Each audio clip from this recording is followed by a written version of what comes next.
What does Joel love? Wawa. In cups, bathtubs, and the warm wet tongues and the cool fur of Das. And maybe the sweet mois of daily affection.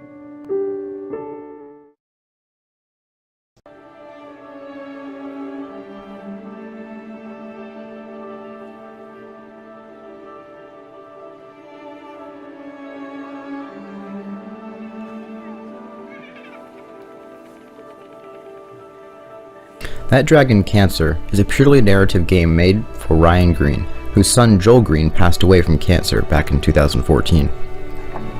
The game was announced back in PAX 2013 and is about Joel and the struggles of him and everyone around him, especially his parents and how they deal with his cancer. Now, normally the gameplay would be the main element of the game, but this is a narrative. The story comes first, meaning the gameplay itself is simple, which is okay because the game isn't meant to be a gameplay heavy game. It's a narrative that completely works on so many levels to show the happy, sad, and frustrating times about a little boy who has cancer, as seen mainly from the eyes of his family, but mainly from the eyes of his father.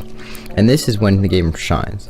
When the father would monologue, I would be moved by what he says and truly felt an emotional attachment to Joel and everyone else.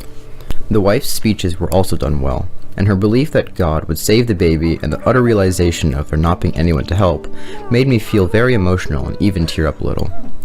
The graphics, while pretty bland, are actually done well because it didn't take me away from the narrative but still helped me paint a picture. The soundtrack makes the game amazing too. While you won't find things that really stand out, it accompanies the narration and story, and that's enough.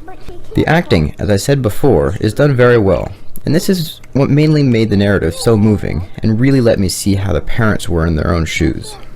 The gameplay itself is simply clicking and looking around rooms, usually being narrated by either the mother or father, and the soundtrack in the background. The start does this very well. Even though the boring clicking is there, it's only there to show the narrative, which makes it wonderful. But nearing the end of the game, I felt that it started to become too gameplay heavy. While the narration was there, which was done great as it was through the whole game, it still didn't drown out the boring clicking enough, as it became more focused on gameplay.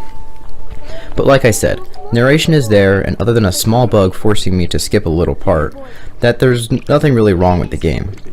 So this game, I'm guessing, was made to show people the story of Joel, and how the ups and downs of his story affected his parents, to make us feel what they felt.